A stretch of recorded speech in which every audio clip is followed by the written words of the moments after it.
అందరం ఆషాఢ మాసం వచ్చింది కదా, పండరీపురానికి కూడా వెళ్దాం. ఇప్పుడు మొన్న పూరి అయిపోయింది, ఇప్పుడు పండరీపురానికి ఎంతో ఆనందంగా ఆహ్లాదకరంగా తన నష్టాలను అన్నీ మర్చిపోయి స్వామి కోసం ఆడుతూ పాడుతూ తన స్వామి కీర్తనలతో పాండురంగ విఠల అని పాడుకుంటూ ఎంతో వేల కిలోమీటర్లు నడుచుకుంటా స్వామి దర్శనం కోసం వస్తారు. ఎంతోమంది వస్తారు స్వామి దర్శనానికి. అలానే ఫస్ట్ స్వామి భక్తుడైన పుండరీకుని దర్శించుకున్నాక స్వామి దర్శించుకోవాలి. పాండురంగ స్వామి శివ అభేదం లేదు, ఇద్దరూ ఒకటే.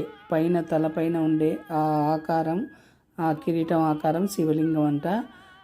మనకు ఎన్నో విశేషాలు ఉన్నాయి, ఎన్నో కథలు ఉన్నాయి. ఫస్ట్ షార్ట్లో స్వామిని దర్శించుకోండి. ఫస్ట్ మనం ఆషాఢ మాసం కదా, మనం ఈ స్వామిని దర్శించుకొని కస్తూరి తిలకం చెప్పుకొని పాండురంగ మహత్యంలోని సాంగ్స్ పాడుకోండి, ధ్యానం చేసుకోండి. అందరం బాగుందాం, అందరూ ఆనందంగా ఉందాం.